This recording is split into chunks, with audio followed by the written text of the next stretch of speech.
Hello. Welcome to the next episode of Mom's Open Table. I have with me the magnificent Shallow Lines slash GNT, another gem here on the Looking for Mom YouTube channel. Um, hello. What do you prefer me to call you by today? Shallow I think Lines? I think I shifted to shallow lines when Discord went. We all shifted to a single name. GeneT is fine. Shallow lines is more of a name I've used for a while for flash poetry or uh, Route 50 kind of things. A story in a paragraph, and I shifted over when Discord. Either one is good. Right, cool. I'll go with GNT then. How about you go ahead and introduce yourself? From GeneT, I live on the East Coast of the United States. I'm 56. I was in the military for over 20 years. I've traveled to 3 continents and been to 50 countries and been all over the world, really, and settled on the East Coast. I sort of lurked, really, with RPGs since I was a kid. Andrew and I are probably of the age of actual Stranger Things, maybe 5 or 7 years earlier, because some of the tech they had on there we didn't have. It was a different world, really. I mostly played hit or miss now and then I did a lot of play by post because I was overseas, lived in Spain, lived in Japan, lived in a couple other countries. Was deployed for quite some time, mainly to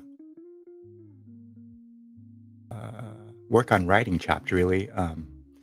Characterization, scene description. So I played pay by post a lot. I had a pretty long game on an old program called OpenRPG, which is a D20 modern for a year. I had a pretty long play by post called Hidden Riders of Zitra that was over 50,000 posts. And then, life is busy. I did a lot of play by post on RPG Crossing.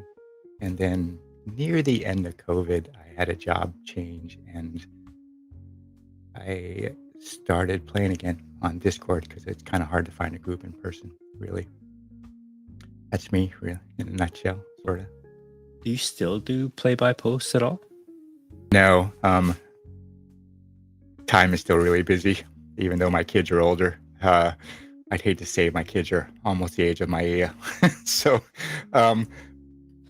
Yeah, she's just the I baby. still work a number of days. I have 2 other days that I have to do take care of family members, do family things. And I was running 3 games a week. And so you have limited time, really.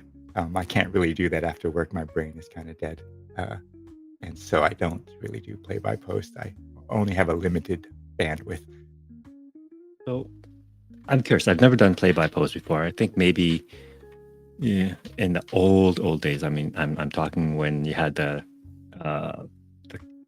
acoustic coupler modems and you had the little screeching 14K noise. baud. Exactly. We had the little posts, and I remember there was a community online at that time. It was a forum where people would kind of play by post, I suppose, where they would Sure. just tell little stories. But since then, I haven't really done that. But I know that there is, excuse me, a large community out there that actually enjoys and prefers play by post. I'm curious to know, what do you find in terms of difference between normal TTRPG gaming, where everyone's sitting at a table, virtual or not, versus play by post? Play by post can be roughly the same, but you have a lot of other time to consider what your post will be. And for me, it was writing characterization for NPCs, writing the moment, describing the moment, in that. So you can't kind of you can fine tune it a little bit because when you're writing, you can change your language. For me, it was really about language. Now, lots of people play by post pretty similar to what we do. And it can be pretty bare bones too, where the scene is very short. You're just rolling, and it has a little bit different feel. If you get a good group, like a lot of places, especially those who want to characterize their, you can get some degree of inner depth that you may not get with at the table, because characters can players can express what their characters are thinking. And even though it's that kind of meta knowledge, they don't necessarily do that thing. You can actually see their difficulty with certain situations, how that's at its best, you can learn the story of that character in a slightly deeper manner that may be hidden when you're playing a real game. So some of us in a real game, we may develop a character that has some degree of backstory, which we play to learn the character, but we lose that kind of internal monologue, that internal difficulty with that decision. That we may show that in an RPG, in a very narrative game, um, but the skill of doing that live improv is a little bit different than writing it, where you have time to think about what that character is thinking and feeling, and then finding words to express that in a way. It's a different kind of way. And so for some people who don't have the comfort to do that visually, or maybe they don't feel like they can do that on the spur, or delve deeper into that character's difficulty or angst with a decision or how they respond, it can do that, perhaps, because it is difficult to do that on the fly. Um, So it how long are these posts typically? Like, do they write like short novellas, or are they can what be you can be say? long, Yeah. can Yeah. be pretty long, can be pretty short. It's inherently has the same problems that you do at the table. People taking too long to write their post, or if you have to have the same sort of thing, like a time limit, like, and as you're running those type of games, you may put a time limit, and some of them will say, okay, as a GM, I'm going to post every Monday, Wednesday, Friday. You respond to that post in that 2 days, that 48 hours or 72 hours, and that's kind of work where you have kind of guidelines on how that game is going to be run. That's sometimes how it works the best. If you leave it to, I'm going to wait for everyone to post and then post, then it can be problematic, because some people are busy and they may not post right away, or they may take too long to post, or they may ghost. And so the best games like that are GMs that have a limit, that say, okay, I'm going to post twice a week and I expect you to post within a day or 2 days. Lots of games who get really going, you don't really have to do that. In my one game, I would have 7, 8 posts a day, like, uh, and they can be long paragraphs. So the other caveat is, it's kind of like reading a book. You have to like that format. Um, it's just like me. I can't really listen to an audiobook because my mind wanders, and then I'm 30 pages later, I'm like, okay, how did I get here? Because I can't do an audiobook. I have to read the book, but I can't have someone reading the book for me. It just doesn't work that way. And so play by post that way, especially if you got very narrative players, um, the post can be pretty long. But other times, like combat, it can be pretty short too. I was going to ask about that. Like, how does character interaction, especially something like combat, where you're waiting, like everyone takes their turn, Um, waiting 2 to 3 days for the next swing of a sword could be kind of painful. yeah, that can be painful if you don't have guidelines. Uh, Usually, when I've done it, there's no initiative, number one. And so if you have initiative, you can do initiative, but if you have initiative and you have like 5 or 6 people playing, and then you're waiting for this person to take their initiative, and that can be difficult. So it's kind of like popcorn initiative. Like, you post when you can, and then everyone else adjusts to that post that they're posting afterwards, especially in something like combat or a scene or that sort of thing. Um, because strict initiative, I find, really slogs things down. If someone is busy and they can't post for a day or two, that kind of initiative may not work. So it's more popcorn initiative. It's more, okay, here's the scene. go. And then each of us respond at a time frame. We may follow the post and realize, okay, we can't post for 36 hours or whatever, or 2 days. And we do. And then the other thing is you let the players adjudicate their failures, or the best way is you let the players adjudicate their failures or successes. Like what happens, you give them reins, kind of like we do in narrative play. You give them reins to describe how they succeed, how they fail. So they know they fail. You have a dice roller and they know what happens. And you can let them take the narrative reins of what that failure and success looks like rather than waiting for you to tell you. And um, that's kind That of the way. that is interesting. Yeah, because I'm wondering, you do use like online dice rollers, and so Right. you're not okay. Um, it kind of And segues into. I largely played a very crunchy game like Pathfinder with it, which isn't like, because when I played it, I hadn't been playing Free League or some of the other systems I do now, so it could be a lot more crunchy. So you still have to do like we all would do. You still have to manage when to roll the dice, when not to roll the dice, and also giving narrative control. If they want to roll the dice to see if they, especially in a social, where that's what happens, and they fail, what does that look like? Sometimes they wait for you, sometimes they don't. It just depends on, as with most groups, even in person, how that works. That kind of segues into the next topic I want to talk to you about, in the sense that, I guess, in this, I don't know if it's fair to say post D&D world, since the OGL, I think there's been a lot more interest in other types of games other than D&D. And I've noticed personally, I don't know if this is true across the board, but I've noticed that there has been a shift towards more narrative style play, and that might be influenced by shows like Critical Role or Dimension 20, where the story takes a lot more space, and the mechanics and the crunchiness of these games like D&D or Pathfinder kind of takes a back seat. Where do you find yourself in the spectrum? Like what kind of games draw you? That's kind of an odd sort of thing because we grew up. I probably played my first game in the '80s. Flat out first edition AD&D, going through a dungeon with little graph paper, and on a summer when your parents are at work, and we were latchkey kids, so no one was around back then. We had a list of chores to do, and sometimes we did that before mom came home, and sometimes we didn't. But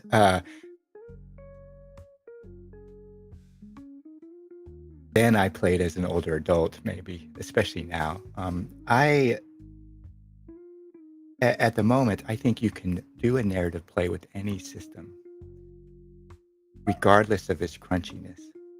And I've played Rollmaster and really crunchy games, and I've backed some other games, like one called Broken Empires, which is simulation light. And there's this huge, wide, you can do that with those games. You just have to manage when you use the dice and how often, and what do those dice rolls mean? I think that you can play Pathfinder in a narrative style. You're just perhaps not rolling as often as you think.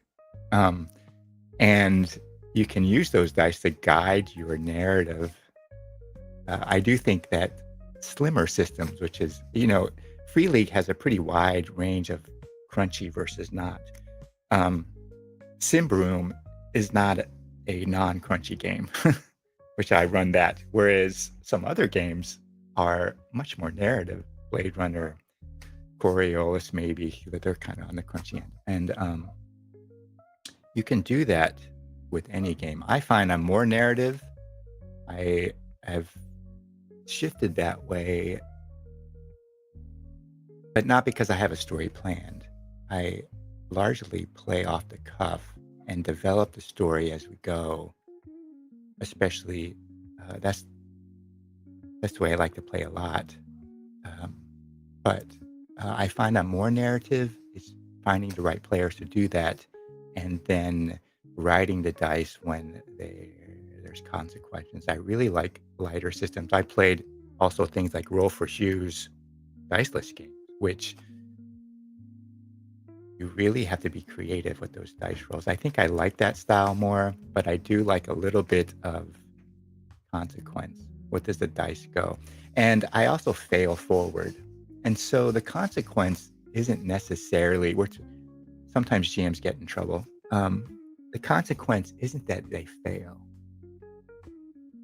And so, especially for actual plays, there's a variety of them. If you're trying to do an actual play for entertainment, there has to be a backbone of story in there that you may preconceive, which may not be necessarily the way I play normally. Where GMs get in trouble is they rely on the dice to get them from point A to point B to point B, but dice never work. And so the problem they may get into is they fail. They fail at that crux between point A and point B, and they have trouble getting point B because they've relied on the dice, but the characters are fail. The thing to do is let them go there, but there's consequences. What is that consequence? I've seen memes out there about this whole narrative style trend, I guess, where there is often a misconception that there are only two people at table. There's the players who have a lot of narrative control in these types of games, and the GM kind of guides the story. But there's actually a third thing at the table, and that's the dice. Right. And they themselves can influence or tell their own story. And I think you learn, like the dice also, we all have variabilities and backgrounds in life and experiences, and learning how to narrative play or be a storyteller is not simple. And you learn the more you play, just like a GM. The more you GM, better you get. It's with anything. It's a violin, it's riding a bike, it's doing art, it's doing whatever, doing woodworker. The more you do, the better you get. Same thing with a player. The more you do, the better you get. Sometimes the dice help you develop that narrative that you're not thinking about. And you have to think about, what does this failure look like? What does this margin look like? And it may help players learn how to be narrative necessarily. Yeah. Like it gives them a little leg up, because the reality is, if you think your game is going to be like what you watch for entertainment, it's going to be difficult, because it is a game for stress relief and fun, and there's a variety of ways to have fun, which doesn't mean that it has to be narrative. It could be crunchy. There are players who like to roll dice and see what happens. Oh, I lost my leg. The dice said I did. And what does that look? Whereas other players just, okay, I lost something. What does that mean? Or what does that failure mean? And so I think because of the internet and because of the entertainment value, you're losing a subset of players that are there for fun and stress relief, who may just be there to watch, who don't feel as comfortable doing narration, who like dice and min-maxing, and you have to kind of, at a home table, you have to manage those different kind of play styles. It's great for the thespians of us, but it's not necessarily great for people who, and board games are the same. My son hates European worker placement games. They just aggravate the heck out of him. But give him an asymmetric game like Oni Tommy, he's going to thrive. Whereas my daughter, she will kill you at a worker placement game. And it's the same sort of thing with role-playing games regarding narration. You can do it. You can have great fun in a crunchy game. It just requires a little bit different. And it may be important for other players who aren't narrators that they still have fun playing it, or they have that war game background where this game came about. We're old enough to necessarily have played that way in first edition AD&D. And that's still fun. Is that going to fly on YouTube for entertainment? Probably not, because it's not a miniseries. So we talked about this, like behind the scenes, like the GMs at Looking for Mom. Like we've grown out of like people who have never streamed before, really just played home games and I never did. Yeah, exactly. And it's just like, hey, let's give this a shot. I think we've learned just even over the course of the year the difference between producing an actual play and what actually draws viewers versus a home game. And I'm not. And what are your thoughts on this? The fact that there are like very popular like actual plays out there, Critical Role, Dimension 20. There's a handful of others too. Do you think that doing a disservice to the No, not TTRPG really. community I by don't think so. kind of holding up this? I want all my home games to look like Uh, this epic kind of highly produced thing. Um, First of all, a caveat: I don't watch those. I just don't have time, and just like having an audiobook playing, I wander. And so watching something like Critical Role or actual plays, I actually go watch actual plays to maybe learn about the system, maybe watch how a GM does that if I can grope what he's doing or she's doing behind the scenes as a GM, like, okay. And so I have very low, I don't really go watch Critical Role and some other things. I've watched a couple, a number of things, but largely I'm going to watch an actual play to learn the game system, the mechanics, maybe get a feel of the genre. So there is a caveat. I think that Critical Role and that sort of thing has done a great service to role-playing games in general. And the reality is that we grew up at a different age. We grew up when, I grew up before D&D was the demon. And it's a different time in the 70s and 80s. And role-playing games were this nerdy, different outcast kind of group. And it was very difficult to especially as a military brat who was moving every 3 to 4 years and who was 4'9" until the 10th grade and really smart, which gets you in more trouble than you know. It's hard to find a group. I think the internet and the blossoming of RPGs is really related to those type of actual plays where people have found RPGs as a game, just like some of this other world. I don't think they've done a disservice to giving a false impression of what a game should be like. I think if you're going to become a game and you'd like to play a game like that, you're going to have friends who also want to do that. Just like if you're going to want to play a crunchy Pathfinder, Rollmaster, sim-like game, you're going to have friends who like that too. I think the internet and YouTube, I didn't start playing again until Discord in 3-4 years ago. Aside from Play by Post, I think they've done a great service. I don't think that someone who wants to play a narrative game, they're going to have to learn how to do it anyways, like any GM. Like, it's complicated. And you're going to make mistakes, lots of them. Even in a narrative play, I don't necessarily think that a railroad is bad or a linear plot is bad, but how to make that feel fluid and seemingly organic without the players necessarily know they're on that path. Or they can know that too. It might be fun for them. Is a different type of skill than wide open developing a plot line as you go. I think they've done a great service as far as RPGs blossoming this last, 5-10 years. Like, it's crazily different than it was when we grew up. I mean, I've gone into a bookstore and there was no RPG. When I was a kid, my parents gave me $10 for Christmas when I was like starting in 3rd grade, and we would go to the bookstore the day 2 days after Christmas, and it was one of the best things during Christmas holidays. I had this $10 to buy books. You've never found an RPG book at a bookstore, ever.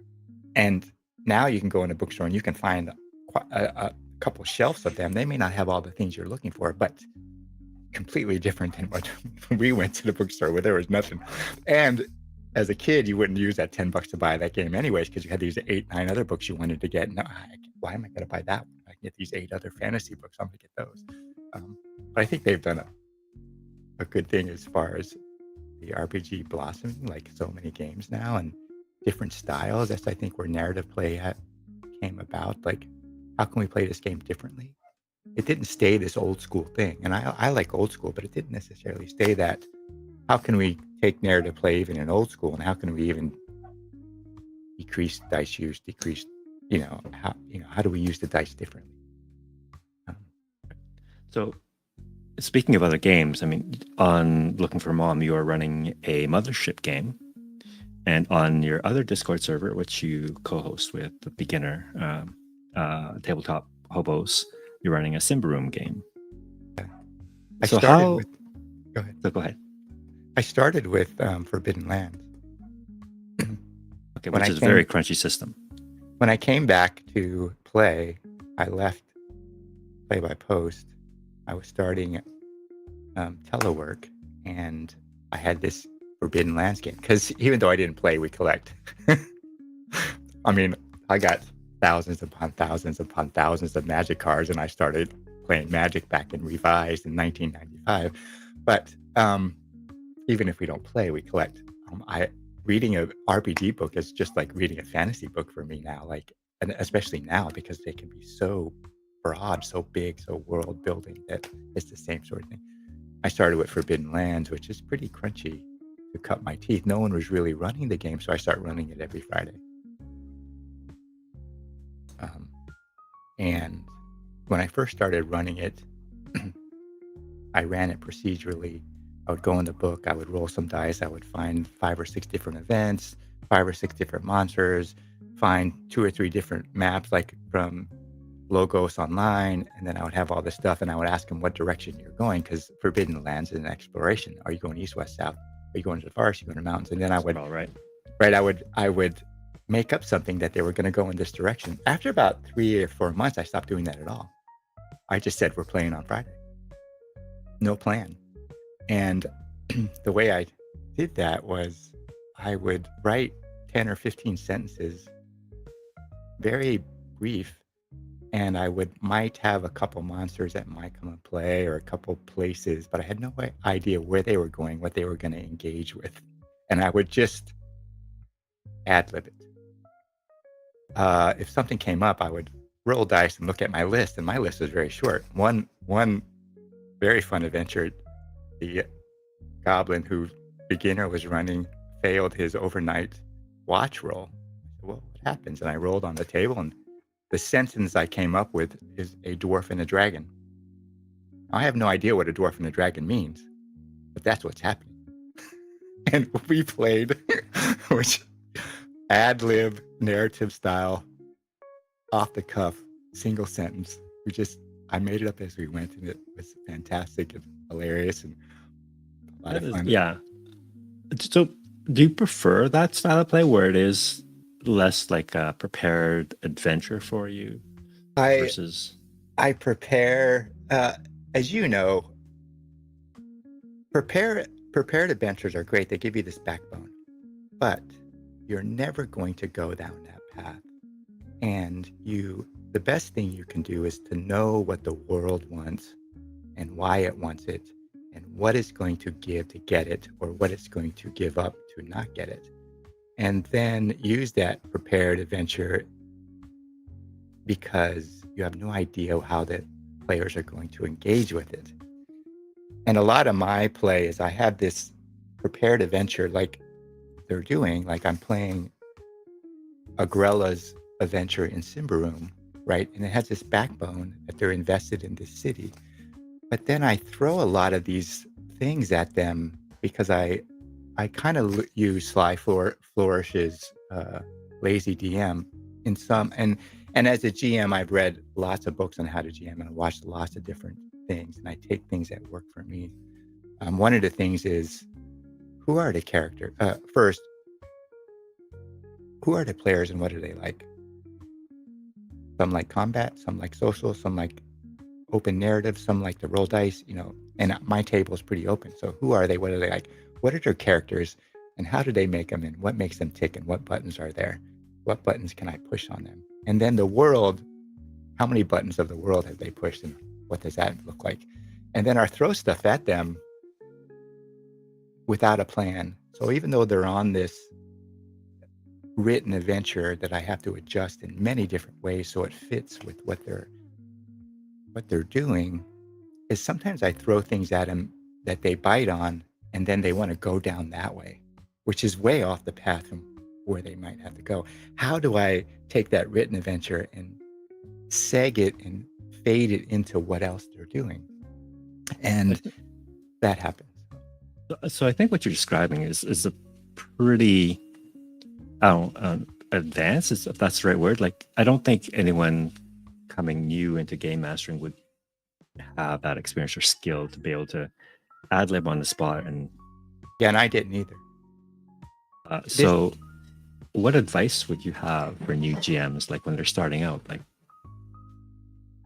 So when I started playing Forbidden Lands, there's a degree of nervousness about being a GM. And first of all, I would tell people that they have to want to be a GM, because if they don't want to be a GM, or they think they're forced to be a GM because no one's being a GM, they got it's part of the love of being a player. They got to like it. I wouldn't be a GM if I didn't get a lot of satisfaction over doing that, especially in those magical moments that, oh my goodness, that was crazy.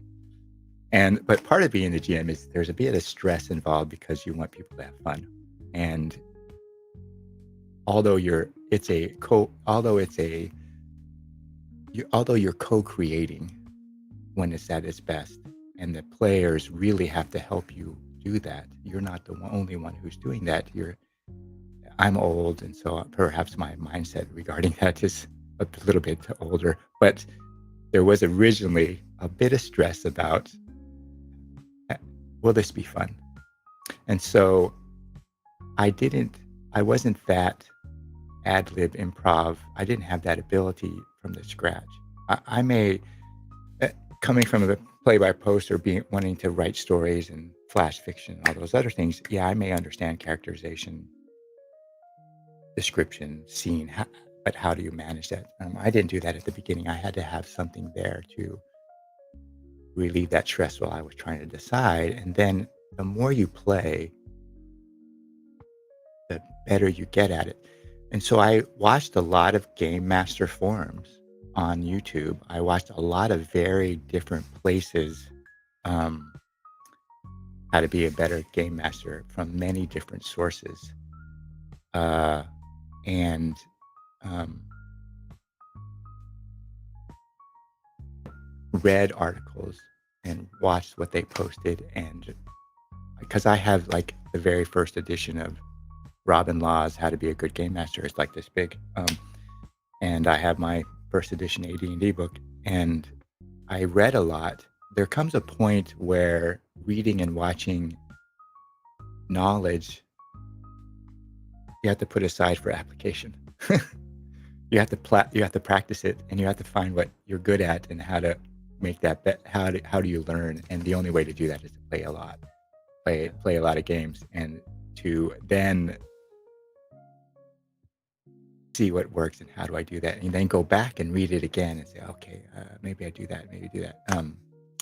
And so when you're young, when you're starting out, as we all do, we make mistakes. We want the players to get past this moment, but they keep failing, and we keep having them roll dice and they keep failing. We keep having them roll dice, they keep failing. Yeah, just let them fail on the first one and give them a consequence, but that takes a while to learn. And then also uh, that balance of of uh, knowing what's going to happen, and then relieving your stress that it's up to you to make it fun. Like, do you think narrative style games where a lot of this agency, like for both the GM and the players, kind of left up to the individual, and there aren't necessarily rules around everything that you want to do? Perhaps like in Pathfinder, where there seems to be a rule for no, I everything. think you, Is it easier to play those rules heavy games as opposed to more rules light games for starting out, do you think? I think rules heavy games give them a framework that's a little bit maybe easier to work from, because we all play rules heavy first. I don't know if, and even Maya played rules heavy first. She played Pathfinder, for goodness sake. I grew up with first edition AD&D and Pathfinder, and third edition and fifth. Yeah, I didn't really play fifth edition that much, but I played a lot of Pathfinder. What you eventually do is go outside the line. You and once you've played games that have very robust rule system that are very finicky that tell you can do this and do this and do this and do this and do this and this is what it looks like. You go outside those lines and then you start playing games where what and the GM looks at you and says, what does that look like? Like what does it do? What does it do? Just like in your game, this is a spoiler, I used a skill that is written as a combat skill, vigorous growth. It's a combat skill. You're going to do this much damage and it's going to hold them and restrain them. It's simply a combat skill. Well, that's typical Pathfinder, typical Crunchy. Like you got this skill, you could do it for this, and it's the way it's written. It's a combat skill. I did not use it as a combat skill. I used it to make Ninsu's coffin and Ninsu's dais that raises them up, because I'm outside the lines of what that skill is written for. And so when you're starting, eventually you start thinking outside the lines. What can it doesn't have to be that I'm going to kill something with it or fight something with it or do that. I can use any of those things in there in a manner that's unpredictable. And Daggerheart is a great pseudo crunchy system, but it still has that kind of crunch in it that seems you think it limits you, but the only limitation is you creatively changing that thing. Like vigorous growth is not just a combat skill. I could use it for all sorts of things. Could I use it to make a ladder? Yeah, I probably could. Who cares what it says? It does a D8 plus whatever damage. And restrains things, but I could use it for a ladder. I could use it to make a coffin for a Ninsu because I'm thinking outside the lines. I think eventually as you play crunchy games, then they start to restrain your creativity a little bit. And you may like that. You may like those very crunchy games, very simulation kind of games that gives you everything that happens. But at some point you may feel that it's limiting what you'd like to do. You want to think outside the lines. And you can do that with Pathfinder. You could take their skills and make them completely something else. You can even see that, I think, more so in the Dimension 20 games where they do use systems like D&D, but Brennan he draws outside the lines all the time. And I think there comes a point in time, and I think you nailed it, for me anyway, I can totally relate to it, where the mechanics and the system itself start to limit you in a way that you think, okay, maybe there's another system that will allow me that creative expression, and I'm not so much restrained by the lines. Because if you have someone at the table that is very much rules as written, that's fair, and that's the kind of game they want to play. But I'm finding. Yeah, but that's probably your table too. Yeah. And you also, as a GM, you build those guidelines, those ballpark things. And the problem is, even though I like collecting a lot of stuff, you can use any system to play anything, as long as you don't let it limit you. You could strip it down like they did with Nimble, which is fantastic. I haven't played Nimble, but you could strip it down. But you don't necessarily have to. Can you play a narrative game with Pathfinder? Oh, most definitely. Are you going to roll dice a lot? Probably not, but that's something different. For narrative games, I don't know if you could do it with Rollmaster, but you could do it. You just have to allow yourself to step off the path, into the forest. Where does it go? And your players will do that sometimes. Your players will push you. Can I do this thing? Does this work? And you want to say yes and that. There's many times you say yes and if it's something that really breaks things or something that really isn't, then it's no but. But most of the time it's yes and you will develop things you have no idea that. I find like when I play D&D. I don't play D&D as much anymore, but when I played it, I really enjoyed playing with people who've never played it before because they have no context of what they can or cannot do. So they just come up with whatever. And I love that. So that's cool. One thing I found in your games, and when I've had the privilege of having you at the games that I run, that you are extremely descriptive and very visual with your descriptions. Where does that come from, and how do you? Writing. Is It that comes from from your writing? yeah. I mean, you read it about games too. Like a lot of game masters or a lot of things you read was, a sight, a sound, a color, a scent. Um, as a game master, if you can just add a little bit of detail, sight, sound, color, scent to that, and it doesn't have to be a lot. Um, it's just a little bit. And I also think my descriptive nature comes from writing.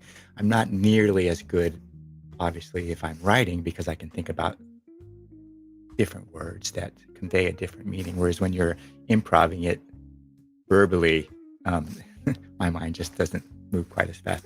But it's from that idea where I probably started more as a writer, writing stories because I didn't have anyone to play with. And then I wrote flash fiction and wrote other things, and then played play by post, where it can be a writing exercise in a game. And then when you're GMing and you're watching a lot of YouTube and a lot of game mastery ideas and that sort of thing, or you're reading, a lot of people will say, a sight, a sound, a color, a taste. And that's what I do. A lot of times, even with my character in your game, he tracks by scent, not by visual. He's got a familiar who's this big giant yellow bee.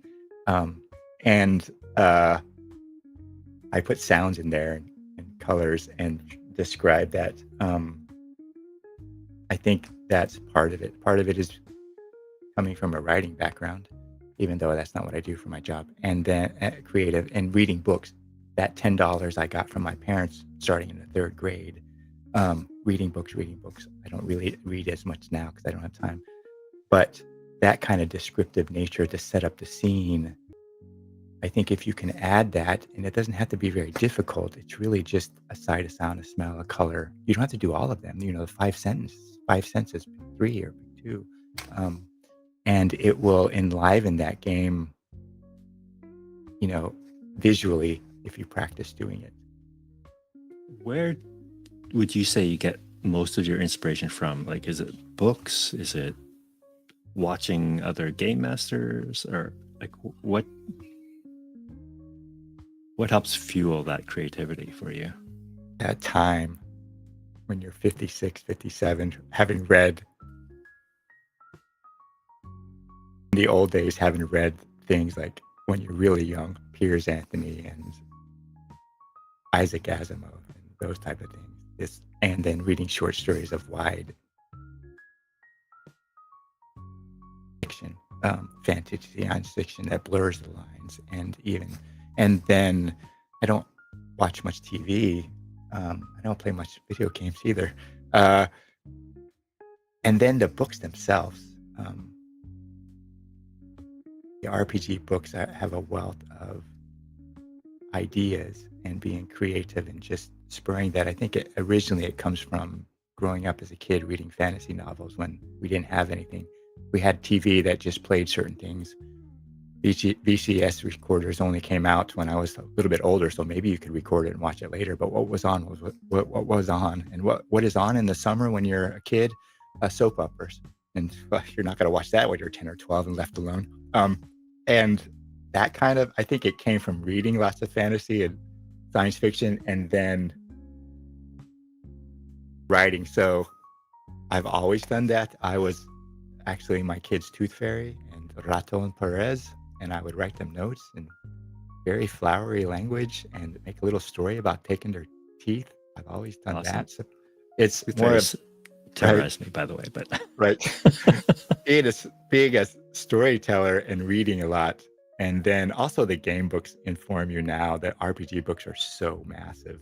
You know, even the some of the things are pretty big. And so from that background, when I play a game like Mothership, which is very lean, Mothership gives you enough to hang yourself on, but doesn't really give you a lot to what do you do? What is the space in between?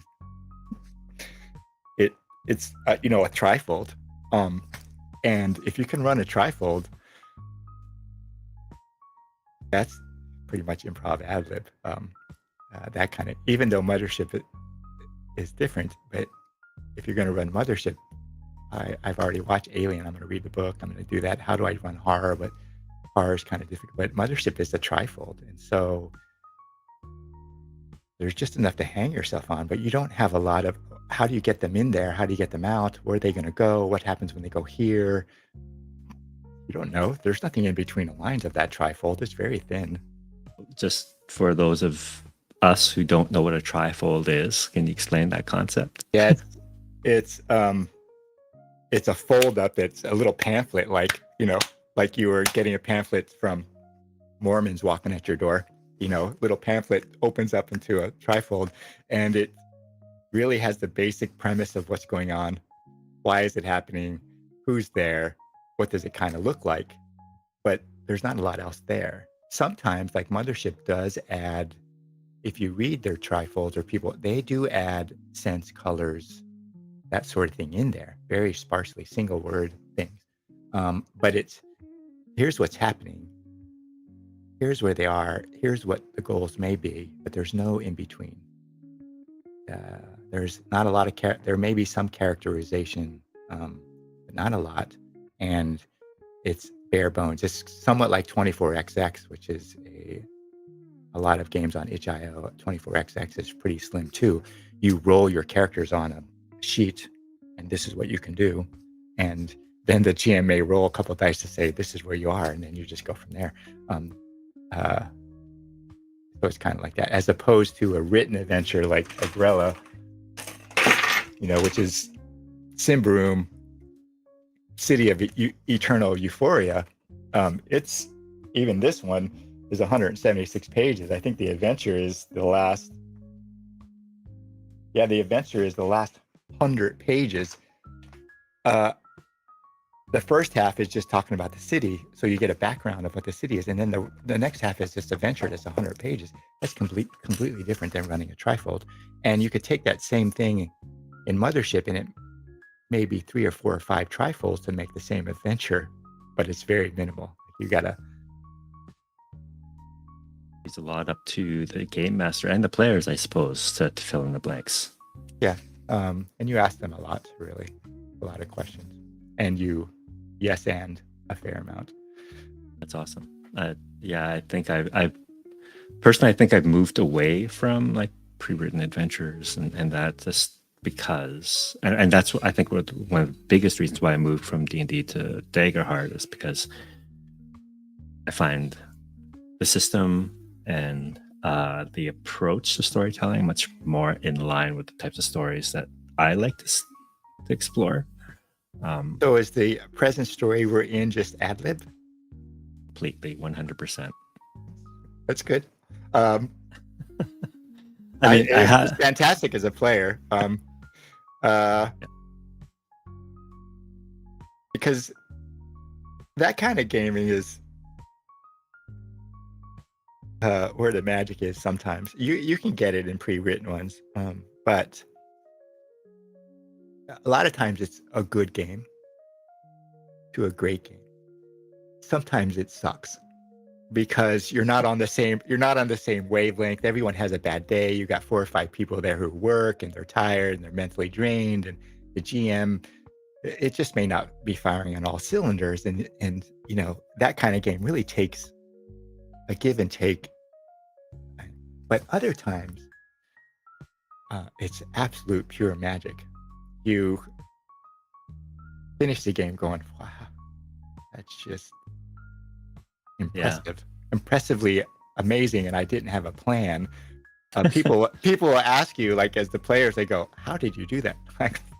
and they may not believe you that largely that was improv, but it's improv in a way that it's a give and take between them and you knowing them and their characters and the group as a whole. You create this line that seems to be plot point A, B, C, D, but you didn't even know what A was. And you get to D and it's magic. You're just like... And I think in order for games like that to work, there has to be a lot of trust between the players and GM. And GM has to trust the players to move the story forward, to narrate their perspectives. And as a player too in that game, you got to be aware that that's what the game is built to do. Stress reduction to find this. You're telling a story together, but they also have to have their characters do things that motivate that forward and also enmesh themselves in some way to what the GM's doing. I say you go out of the lines a lot, but that line has to be parallel in some degree and intersect in some fashion with what the GM is doing, because if you have 4 people going way outside the lines, the GM is pulling their hair out because, they're going here and here. Now, I've played with 8 people where they were split into 3 groups with 3 people here and 3 people here and 2 people here, and it was fantastic. But because they're all going different places. But you have to, as a player, also not be so into that character that you don't derail that. You don't put too many guardrails on where the GM is leading you to. You do want to follow that a little bit. Just like in your game, I had no idea what the shoe was. And I'm trying to figure out what the heck the shoe means. And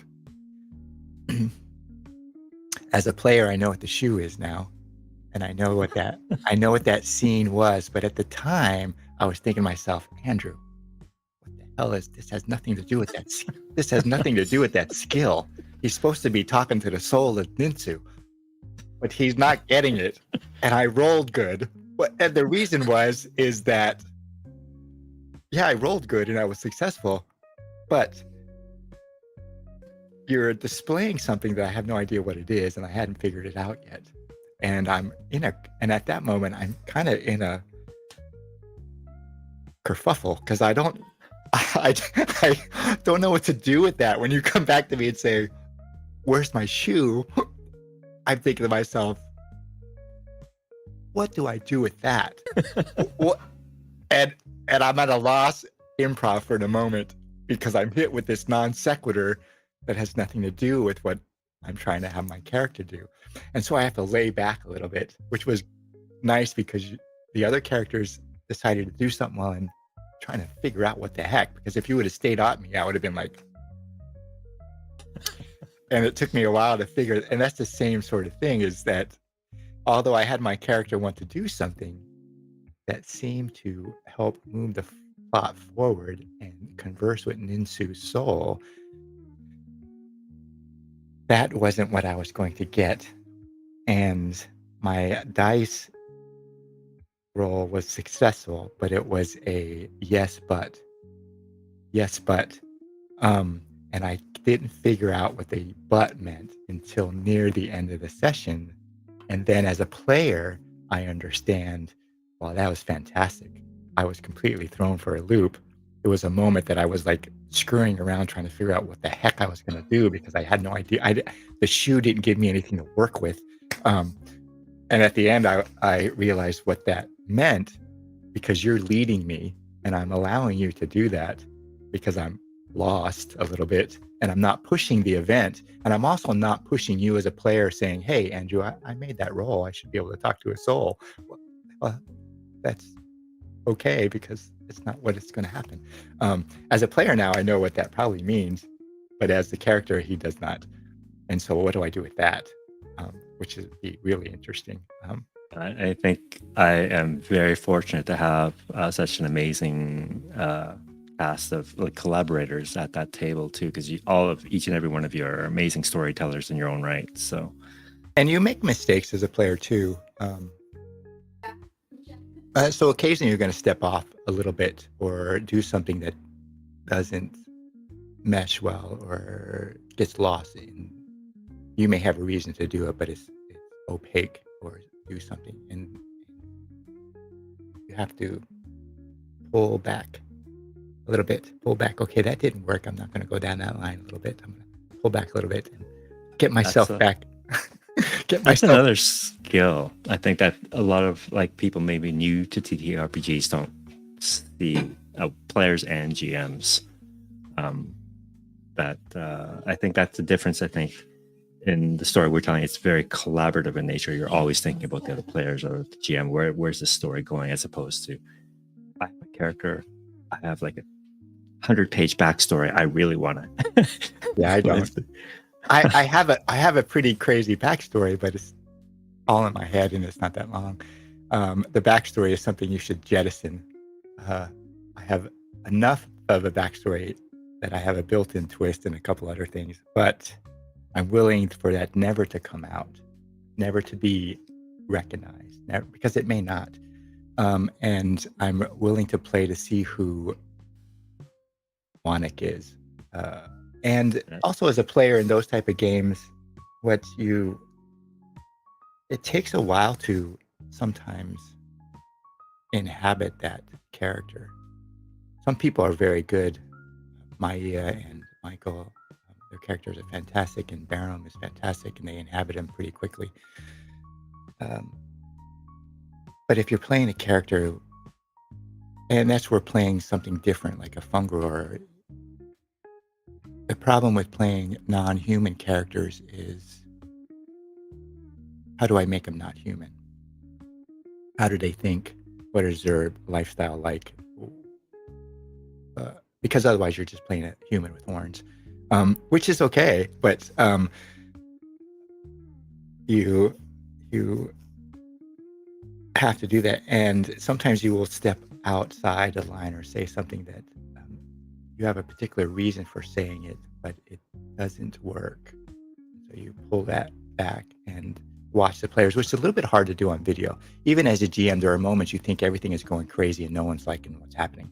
You start to sweat a little bit, at least in the early days. You're stressed out because you think no one's having fun. And I play a lot of my games without video, so I can't see them. There are players I play for 3 or 4 years, and I don't know what they look like. I know their voice, but and a lot of times it is an internal concern that's not real. They're having a great time, but you can't tell. And you're all worried about it, but they think it was fantastic. And so some of that's internal. Same thing with a character. There was a moment or two where I was playing him, I couldn't figure him out, and I had to draw him back a little bit, and I'm still trying to figure him out a little bit. Because I made him different. I made him completely weird. But I don't know if you heard that, GeneT, but that was the sound of the dinner bell. No, I didn't. So that brings us wrap up, I guess, this conversation. Although I'd really like to get into more of what you just said there. I think there's a whole other conversation there. But thank you so much for your time today. It was wonderful having this one-on-one chat with you. Don't get to do that often we have enough. To get you on here. But before we go, I want to give you an opportunity to promote anything that you're working on, whether it be in the works still or something that's active. I've been off a month. A lot of people know I had surgery. I've been off a month. I haven't played for 5 weeks. I needed that time. I'm going to continue the Mothership game. It's probably going to go to every other week because I'd really like to start a Wild Sea game and seg that into every other week. And I only have a certain number of days to play. I'm going to have to draw back down. Instead of running 3 games a week, it's going to have to be 2 days. And I'd really like to play Wild Sea. I was thinking about Household, but I've already started working on Wild Sea. I was going to play it at the convention until I backed out. And that was going to be the start of Wild Sea on Looking for Mom. And so that should be coming out soon. I've really just took this month off completely. I thought I would work on it, but I needed to That's all breathe. good. All good. Right. I'm really looking forward to Wild Sea, and I really want to have a seat at that table. Yeah, the best. What is it? My Two Little Mice or My First Table has a fantastic Wild Sea just audio podcast. My First Dungeon, right? Yeah. My Okay. First Dungeon, and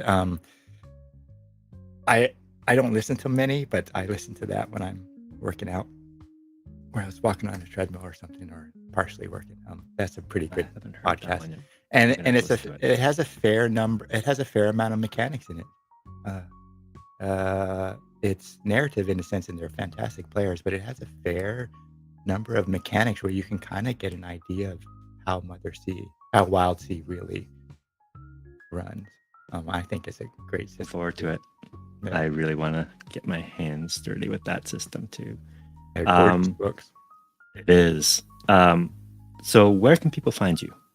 Mostly I'm looking for Mom. I'm also run Symbaroum game restart once a week on the other server I started way back in called Tabletop Hobos. And that's mostly, I'm not really on YouTube or Twitter or Blue Sky or that sort of thing. I'm mostly with looking for Mom. And all right. If you don't mind, I'll share the link to the Tabletop Hobos Discord. Is that okay with you? All right. Where you can join. It's the Westmarch style Symbaroum game, is it? It started as Westmarch because it was Westmarch Forbidden Lands, and now it's more kind of conventional long-term campaign. Okay. All right. But I'll put that link in the show notes below once the VOD goes up. And I just want to say thank you once more, Gene. Yeah, thank you, Andrew. Right. Good to see you on a Saturday. Yeah. Yeah, everyone.